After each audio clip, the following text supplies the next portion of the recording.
Hey guys, this is Rishi, back with another video.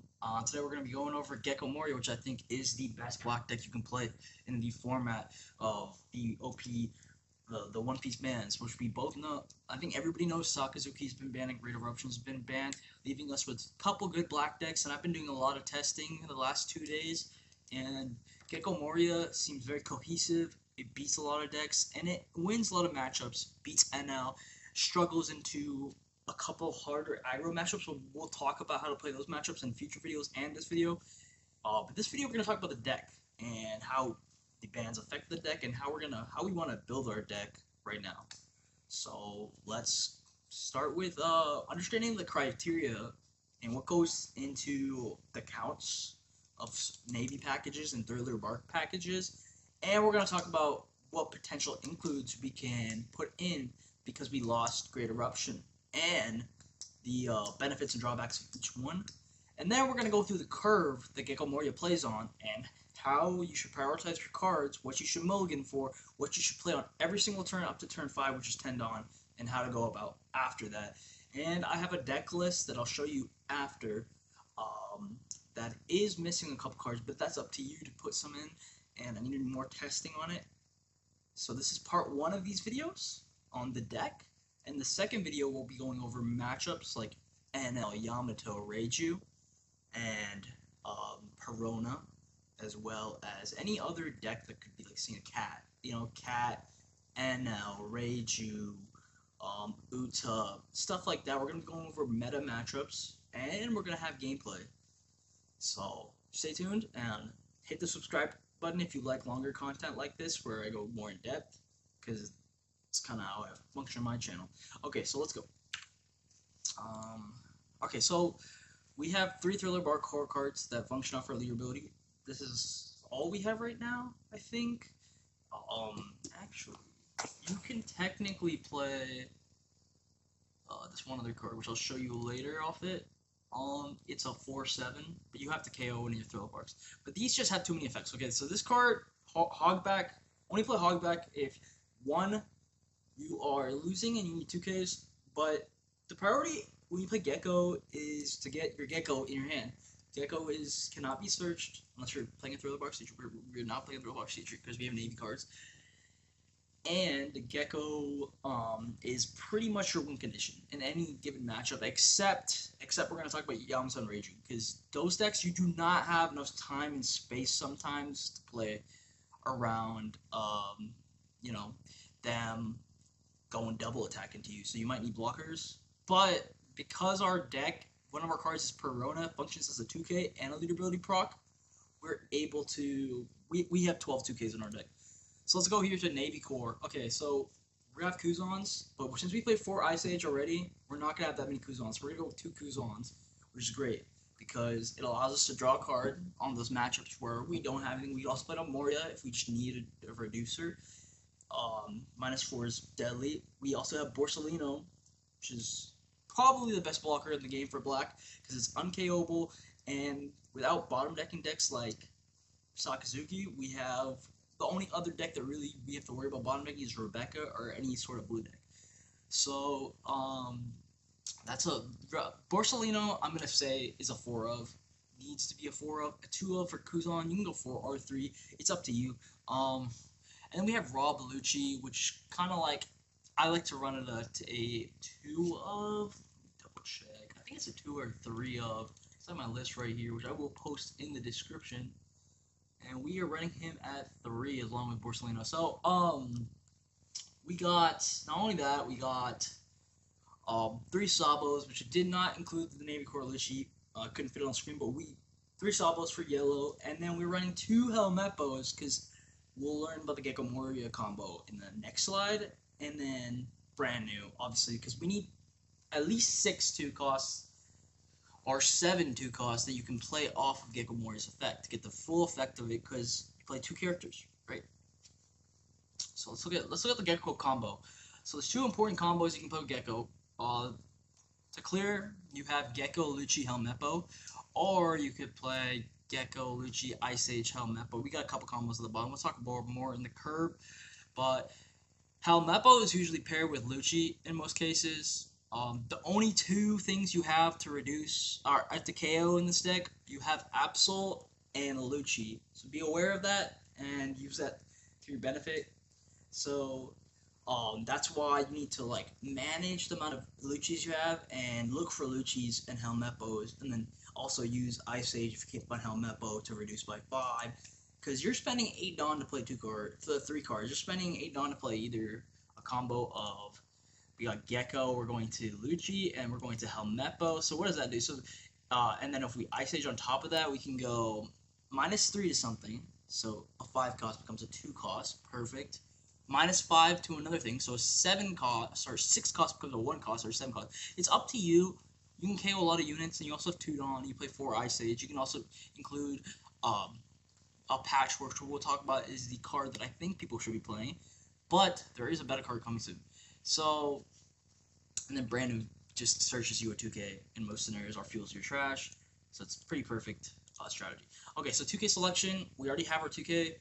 This 2K is insanely good, Sindri, because you can play it on turn 1, and it puts 5 cards in your trash, lets you fuel it, lets you put a Gecko Moria in there, or a Hogback, or a Perona, or something, because you are playing with your trash, so fueling your trash is important. That's why when you start the game, you need to get a Brandon or a Sindri right away.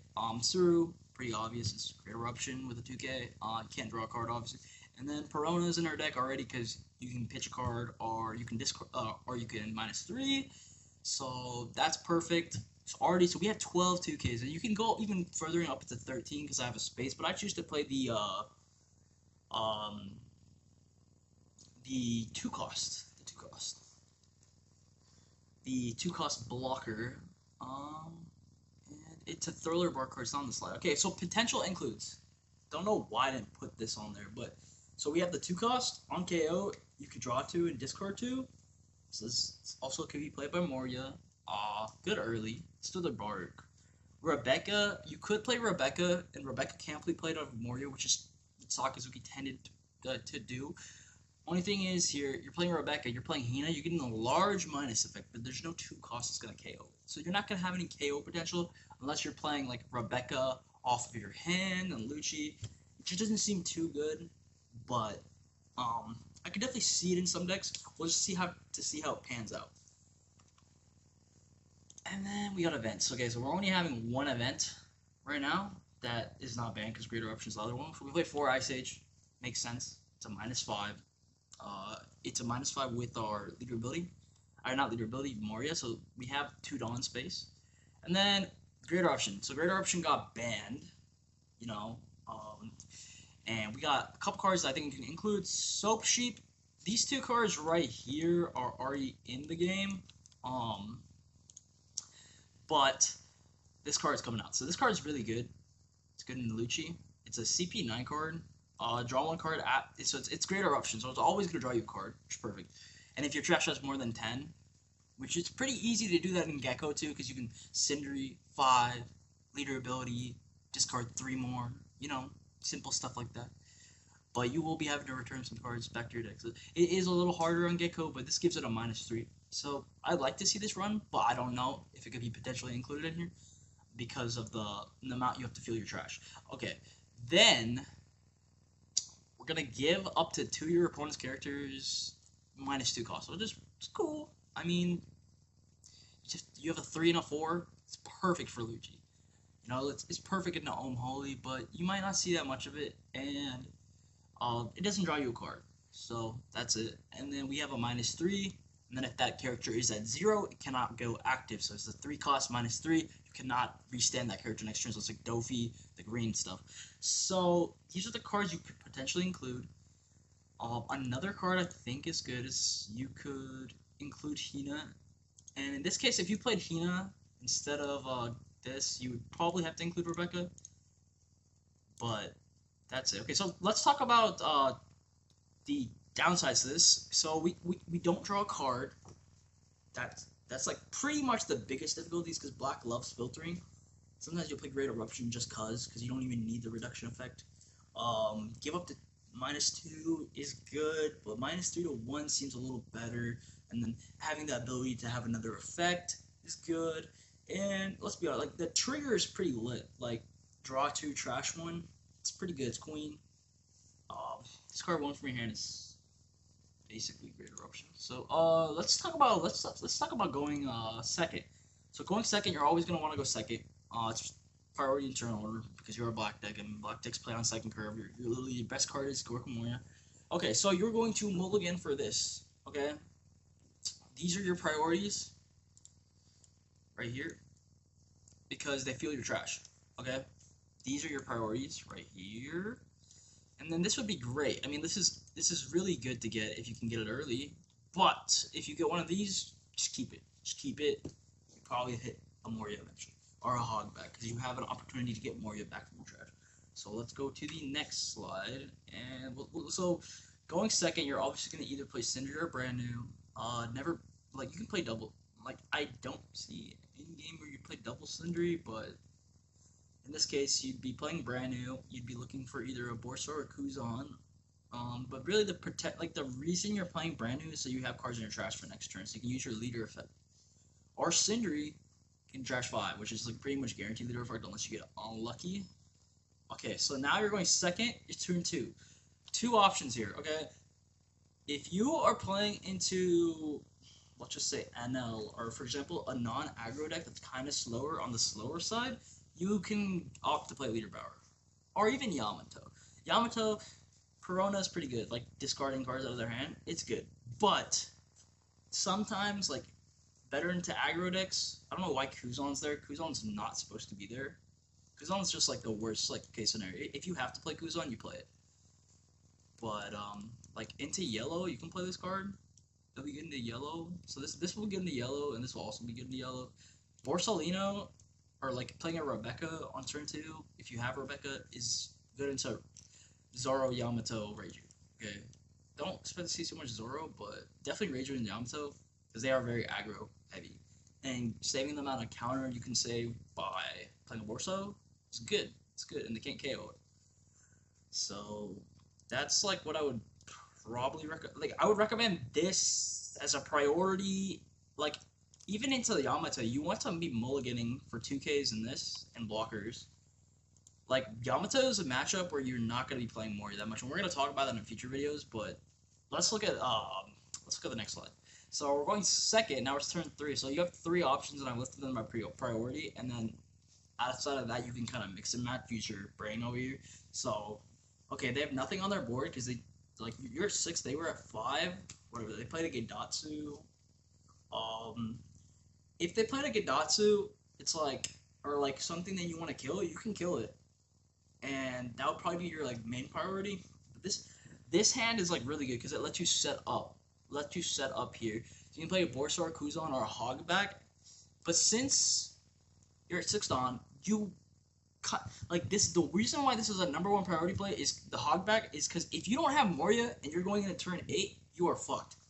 Okay, you need Moria. This deck is Moria. It's Gecko Moria. You play Moria back to back. Pretty much every game. That's the way you win because you overflood the board. Okay, if you have a Moria, you can opt to KO something. You can Absalon it, or you can Absalon Hepmel Mepo it. You can Patchwork Lucci. You can Ice Age Absalon. That's what the second priority. And if you don't have either, if you don't have anything to KO, you can't KO something. You have a Moria, play Sabo. But if you're not having a Moria at this point in the game, it's looking pretty bad for you. So it's like prioritizing Moria is good. So like even here, like you could have hot backed on turn 2 for a Moria if you trashed one. Same thing, you know. And then you can play Sabo. Like I mean, Sabo's good. You have 1 dong left. You swing 6, and you can. It's good. This is good into aggro deck. So like if you're playing into Yamato or something like that, you play Sabo, or you play another blocker and you play brand new, or something like that. Like because in this matchup, you're like, it's not like you're gonna play Moria next turn like for sure. You need to play around like the aggression they have. You need more 2Ks in guard. Okay, going second. Literally, unless you're playing into Yamato or don't have a Moria, then you're just going to be spamming blockers this turn. But this turn is the most important turn in the game, probably. You are going to play Moria, and you're either going to kill their board or you're going to set up blockers. So you're either going to go Moria, Kuzan, Borso, brand new, or you're going to go Moria, Helmeppo, Lucci. It's up to you if you see like they have a potential threat. Most of the times I like to go brand new Borso, let them play something and then Ice Age at the next turn, so I can KO a bigger body with Lucci and Helmeppo. But you can see here, so the plan here is you can again KO, you get -3 off Helmeppo, you play Lucci, and you get a 9k body, which is absolutely ridiculous, and that's why this deck is so good, and I'm happy they didn't touch black like that, because this deck's great. I mean, it's not as good as Sakazuki, which was fucking overtuned as shit, but it's pretty good. It's decent. It's a 5 life leader. The reason we're good at aggro decks too, or better into aggro decks than Sakazuki was, is because we have 12k counter, and if you learn how to play those aggro decks, you can pretty much live most of those matches out. So anyway, we got going second, turn 4, and now this is the last turn. So again, same thing you're doing. You're playing Moria. You're just playing Moria back to back, and then when you're running out of Morias, you just play blockers and swing at them. But you can play Ice Age, Helmeppo, Patchwork here. I like Patchwork -3. You can even combine these two, Ice Age and Patchwork. So you can go -3, -5, and then you wouldn't even you could like not need the minus effect from Helmeppo. So you could be like or you could play Helmeppo and minus. You could clear pretty much anything. Like imagine this, like you -2 with Helmeppo, -1 with Ice Age, and -2 to Patchwork. You kill a 4 cost and a 9 cost, right? Yeah, 9 cost because -8. It's fucking ridiculous. Or a 10 cost because -2. It's fucking stupid. Okay, but here's the things get tricky. If you go first, it becomes a little harder because you're missing your Moria turn by 1 turn. You're 1 turn behind. So in this matchup, you're gonna mulligan again for Sindri and Moria. If you get Moria and Sindri, I wouldn't mulligan for Brand New. Brand New is not necessary because you can leader ability on turn 2. But Sindri is gonna help you fuel your trash again, so you get the Moria. Just remember, you're going to be playing Moria turn behind. They're going to go to 8, then you're going to go to 9, and then you're going to play Moria because you can't play it on 7. So it's a little bit of a different turn. So priority is definitely Sindri. And if you get like brand new Moria, you're keeping. If you get brand new Sindri, you're keeping. If you get brand new and all the auction, you can question yourself, be like, do I want a Moria? Do I want a Sindri? It depends on if you get like leader effect like cards like these. So now we're going to go turn 2. We're talking about leader power. So in most matchups, like they're not going to play anything really good for you KO. So you either play Hogback here or you play Perona. If you have a Moria in hand, you play Perona and make them discard a card out of your hand. And if you have Moria in your trash, you play Hogback. Just the general concept of things. And then if you are not seeing any of those, you just play brand new and hope you hit. Like, hope you feel your trash. Like, you can grab a 2k, but you can maybe put a Gecko Moria in there and then hog back in next turn. Okay, coming first, turn 3, you're at 5 Dawn. Okay, so you can play a Borsalian, you can play Kuzan, you can play a hog back out of hand or leader ability, whatever, like swing 7 and grab a Moria back. You can also decide to kill something if you are against a, let's just say, Uta or some bullshit, like play Brook or some shit, you could fuck around with this a little bit. That's where Sheep Soap comes in. Sheep Soap is good to Brook because you can KO both of them, but that's up to you if you want to KO something early. I wouldn't worry about it. I would just like kind of swing into it and just play like a leader ability thing. You can also Absalom. So it's not just this that can KO. And if you like don't have it, didn't play anything like potent or nothing like good, and you don't have a Kuzan or a Borsa to play, and you don't really see the point of leader ability because you have Hogback or you have whatever Gecko Moria already, then in this case you can play Sabo. Because Sabo's great. Sabo filters. Okay. Your turn 4, your turn 7. This is the awkward turn. You can play a 4-drop, again, Borsalino, Rebecca, Kuzan, and you can leader power. Because it's 4 + 3, so 7. The leader power costs 2 Dawn on 1 Dawn on the leader costs 2 Dawn, so 3. And you can play whatever, Perona, Hogback, whatever. Remember, this is the next turn you're going into, you need Moria, regardless. Like, no matter what, you need Moria. If you already have Moria, you don't want to play a 4-drop, you can 4-2, Helmeppo, Ice Age, or Patchwork, kill a bunch of things with Lucci. Or you can just play a chill turn if they don't have anything that you want to kill, and just fucking turn 4, just play Sabo and Brand New. All depending on if you got Moria or not. And then we're going back to second turn. Okay, so now we're at 9 dawn, so we have a little bit extra dawn work with, so we can either patchwork or Ice Age, and we can Moria, Lucci, Helmeppo, or Moria, brand new, Borso, whatever you want to do. Obviously, in this case, if you were to fucking play these two cards early, you're probably gonna play Lucci, or you're gonna play Lucci regardless. I don't know if you're gonna play Helmeppo or brand new. It depends on you, but most of the time you're gonna want to clear your board and then like follow it up with a Moria that can like in this turn, like for example, you don't even have to do this. You could do brand new. You can play a brand new. You got a 2K. You play this, and play another brand new. It's up to you. So like that's how you play Gecko Moria. That's the turn. You can always go back and just like I recommend like keeping this video out when you play games and look at the when you're practicing, look at the turn orders and like what you recommend and use your own thinking, see how it goes, work with it, experiment with it, and see if it works for you, because that's what it's all about. And then edit the deck to your pleasing. The deck list will be in the bottom in a link description down in the below. Attached will be my Twitter as well. Subscribe if you want more content like this. In the next video, we're going to be going over matchup guides, preparing for like upcoming challenges like regionals, strategies into specific matchups like Yamato, gameplay overview. So I'm gonna record a couple games on a camera or tripod, also on sim, but mostly on camera and tripod, and we're gonna do those, and we're gonna go through some advanced strategies and tips, which might take a little while to understand. This is a very basic level video, but it can get you playing Gecko pretty decently. So thanks for watching, guys, and I hope you enjoyed.